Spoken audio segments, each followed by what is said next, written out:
Hi there, my name's Lee James and I'm part of the Catalyst for Care project.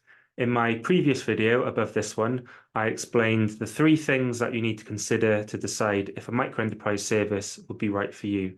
One of those things is about being happy and able to make your own checks. So this video takes you into that in a bit more detail so you're confident to make checks when you meet a microenterprise. So I'll just share screen here to take you to the directory web page where everything's kept. And at the top, I'll go into the link to get to the actual directory. Let's just zoom in a little bit. So yeah, so here's all the important information. Here are the three things we talked about in the previous video, and here are the checks that you need to make. So just to be clear, as a project, the Catalyst for Care project, we do not formally accredit the microenterprises on our directory, and we cannot make the checks. So it's really important that you're happy and able to make your own checks. So we have, I have, for the microenterprise in Pembrokeshire, sat down with them to explain everything that they need to do to be safe and legal and professional, and to provide evidence of these checks. And they've self-committed to our Doing It Right standards, which you can see here. So this hyperlink here, and you'll see it in a few other places, will take you to the Doing It Right standards and guidance. I'll show you them a little bit later, but yeah, it's a little bit more written information, which I'll take you through verbally here. So here are the checks. So I'll take you through them one by one. And so the first section of checks are around how does the microenterprise ensure that it can provide safe support? So firstly, do they have public liability insurance? You should ask for their certificate. So, they should have a certificate showing that. Microenterprises, that they'll have a little folder or a little portfolio. So when you're making these checks, they can show you their certificates and reference points. So that's a pretty simple one. Do they have a DBS check? So that they should absolutely all have an enhanced DBS check. So that's where if anyone's committed a crime in the past, it will be kind of logged on their DBS, their police checks. You can check that. You can check it in two ways. So they might have a paper certificate, so you can check that. But more nowadays, and it's a good idea for microenterprises to get their DBS check registered with an online update service. So that means that you can check it online. So you can just go to the government website if you Google DBS checks, and then put in the certificate number, and you can check their DBS online. Next, do they, or if they're employing staff, their staff have appropriate experience and training to support what you're asking for? So you can talk to them about, their previous experience supporting people with similar needs, and the different roles they've had in the past. And in particular, really important, if they're providing personal care, to talk about that. And the two areas that really stand out within personal care are anything to do with support with medication and moving and handling. So if you need support with this, really important that you ask to see their certificates around these two things. They will need to have recognized training in these two areas to be insured to provide that. So you can ask to see their certificates that they've got in health and social care, and in particular, really important to look at their training around medication and moving and handling if that's what you're asking for. Next, how do they assess and manage risk? So, talking to them about if they're going out on a trip, and if there's things as a family you need to talk about to keep that person safe, things like food allergies and things, if there's kind of food prep and meals provided. So have a chat about that, and talk about how together you're going to kind of look at any risks and mitigate against them for your loved one. Next, do they have policy guidelines on health and safety, safeguarding, and data protection? So with all these things, what we advise to microenterprises, particularly sole traders and self-employed services, rather than have a a separate bit of paper with your safeguarding policy or data protection, which will get lost or not seen, to have it all in a brief way in their service agreement contract. So all of these important things can be discussed, looked at in turn, all in one document to go through together when you meet up. So yep, so that should all be discussed as part of the service agreement contract. Next, does the service need to be registered with the Care Inspectorate Wales, and if not, why not? So this is one of the two things that take a little bit of explaining. So I've got a hyperlink here to a page on the Doing It Right standards and guidance for a little bit more information. So I'll take you there so you can see where that's kept, and I'll talk you through it. So this is the document, the Doing It Right standards and guidance. Here are the actual standards, the points that micro enterprises have self-committed to in terms of being safe and legal, high quality and professional. And the hyperlinks here take you to different parts of the document where it's worth explaining a little bit more that you might want a bit more context on. So here we are to page 3. So we were talking about being compliant with the Care Inspectorate Wales.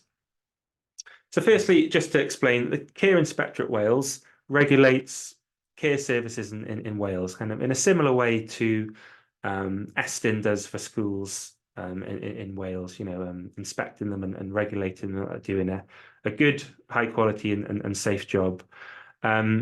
So, the Care Inspectorate Wales, it's sort of designed for big agencies employing lots of staff. That's kind of the main reason, for agencies of why a company would be regulated. Not so much for very, very small services and PAs and sole traders. So they have some exemptions to allow, those very small services to do the great work that they do and not have to do the same kind of paperwork and expectations as a big care company. So there's 3 main exemptions which are here. So the first one, if a service doesn't provide any care whatsoever, it's just support and home help. And you can see an extra hyperlink there for what the CIW define as care. If you don't provide any care, then you can't be registered with the Care Inspectorate Wales. So that might be one exemption why a service isn't registered with them. The second one is appropriate for individuals or self-employed micro enterprises or PAs working alone. And that is basically that all direction and control comes from the client or their legal representative to the micro enterprise. So they're not making any decisions about someone's care. It's all directed from the family. So the word in here is, that they work solely under the direction and control of the person receiving care or a related third party, like a legal representative. And then the third exemption, so if a service is more than one person, so it could be a self-employed service that employs staff, which is possible, or a partnership or a small limited business. If they're providing personal care and they're not registered with the Care Inspectorate Wales, they can only do that to up to 4 clients at any one time. So only can provide personal care up to 4 to up to 4 clients at any one time. So they are the exemptions. So hopefully that helps you to give a bit of context when you have that conversation with your micro enterprise to understand if they're not registered with the Care Inspectorate Wales, which is the vast majority of micros, why they're not. Fab. So let's go back to the directory here. And the final point in this section of ensuring safe support is you can ask if they have references and customer testimonials from previous clients to have that confidence that they're quality service. The second section is about the service agreement contract. So really important that you have a written signed service agreement contract when you sit down to move forward with a micro enterprise. So, the things in that, just to clarify the cost, what's included in this, mileage, how the payment's going to be made, agreeing what happens if the worker is sick. We talked about that in the first video, or if they want to arrange leave. There's a section on that in the Doing It Right standards and guidance. So essentially, micro enterprise, will give you a notice of, if they're taking holiday, and ask you if you'd like some cover. If you do, it would be their responsibility to signpost some services to you. So, they're all part of a network, and we've got our inquiry form, which you can use on the directory webpage to find some cover. So it would be up for them to signpost some appropriate services, but they're not an agency. They can't just send you a replacement worker. It would be up for you, just like you chose your initial micro enterprise, to choose the cover service that you want and then direct and control them for that cover period. How do we discuss and agree what support will take place? So, the micro enterprise you should sit down before you do the service agreement contract to do a support plan together. So you can get that in writing, so it's really clear, to all, if there's different family members not usually around to come in, it's all clear and agreed and in writing, how you'd like the micro enterprise to support you and what they should follow. How do I tell you if I'd like my support to change? It's a small, personal service, so you go straight to the micro enterprise if you've got any issues, and not to let it fester. And then how would I make a complaint? So, there is a section on this in the Doing It Right standards and guidance, but I've pasted it here as well. So, in the first instance, you're engaging with a small independent service. So if you've got a concern or a complaint or something you want to get sorted with that service, in the first instance, you go directly to them and hopefully have a conversation to get the issue sorted out. If there's anything around safety, the safety of your loved one, that's a safeguarding issue, and you can go to your the local authority safeguarding team to get some advice on that, or make a safeguarding referral if you feel that you need to. And then if there's something that isn't a safeguarding referral, but it's something that you think is serious, and you don't feel as if you can go to the micro enterprise. As a project, we do have a concerns process, and in Pembrokeshire, you can come to myself, Lee, here's my contact details, and have a chat with me. So we have a concerns process which you can see on the Doing It Right standards and guidance. So I'll take you through that and get your consent if you'd like to go through that. And ultimately, as part of that process, as a project, we do reserve the right, for in serious cases, if there's evidence, to remove a micro enterprise from the directory, if they're proven not to run a safe or professional service. So we do reserve that right. So that's the complaint service. But like I said, in the first instance, you should go directly to your micro enterprise to get it sorted out directly. And the final point in this section about the service agreement contract, what's the notice period for ending the agreement? So get that clarified so both parties know what that is. If you're using direct payments, there'll be a direct payment agreement in Pembrokeshire, and because the funding comes from there, that's sort of the important bit there. So through direct payments, there's currently a 7-day notice period for either party. And the final check, does your micro enterprise have the right employment status? So this is the second thing that takes a little bit explaining. So I'll take you back to the Doing It Right standards and guidance. So it's on page 4, the next page below, where we can clarify this a little bit. So firstly, micro enterprises, they decide on their own business status or own business setup. So they're usually self-employed, but some are set up as a partnership and some as a small limited company. So I think the key thing here is talking about self-employment status. So it is, this is a check that you should make. It's your responsibility to check the employment status of your micro enterprise. With self-employed services, The reason why, you know, we're asking you to do this is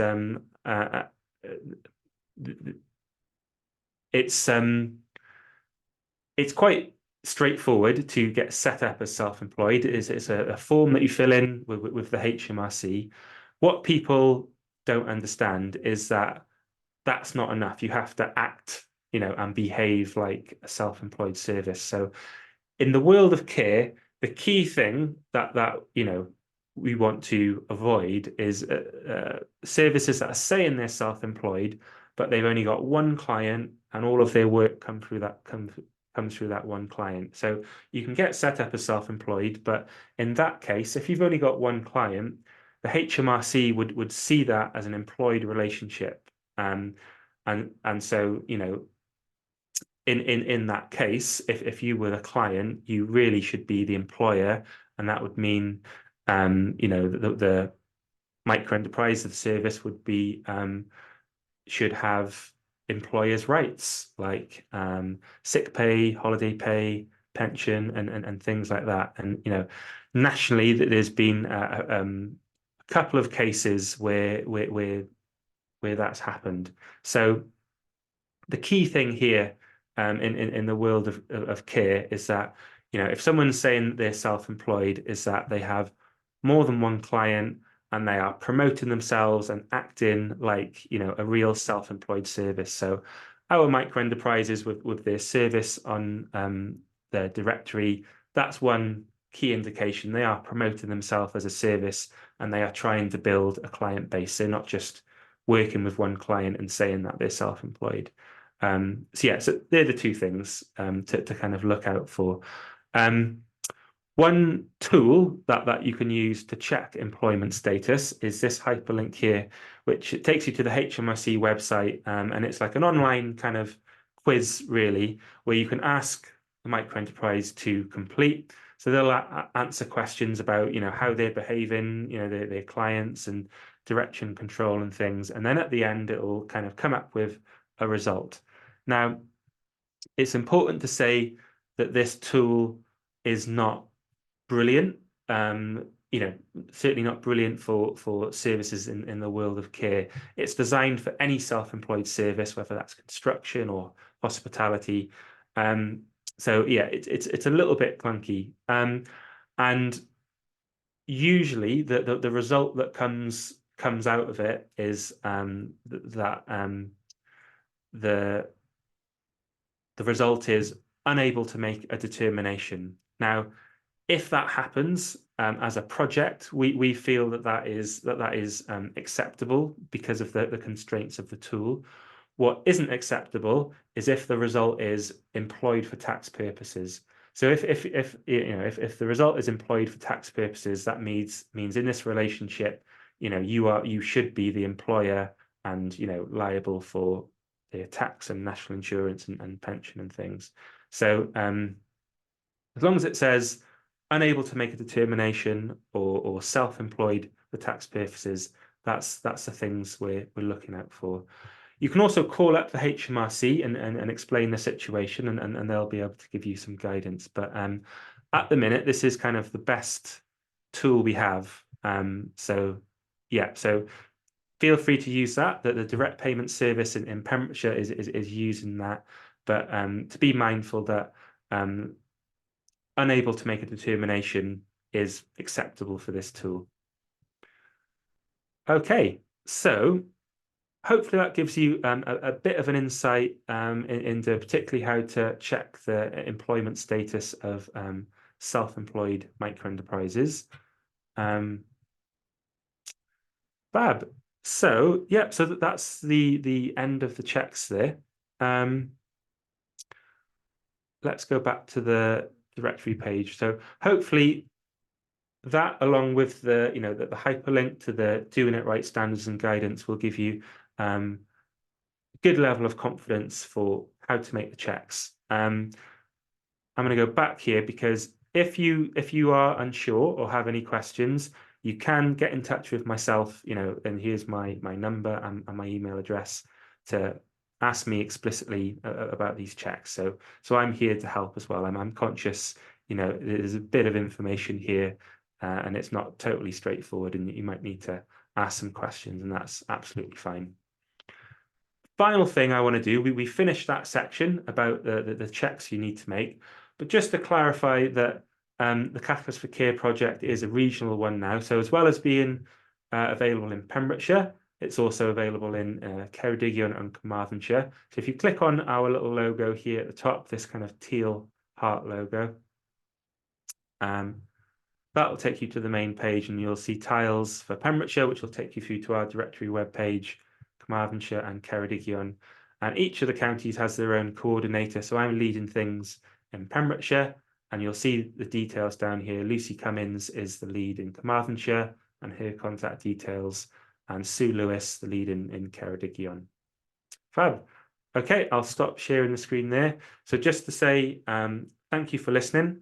Hopefully the directory webpage and the directory itself will give you the information you need to help you decide if a micro enterprise is right for you, how to see what's available, and when if you want to engage with them, the checks that you need to make.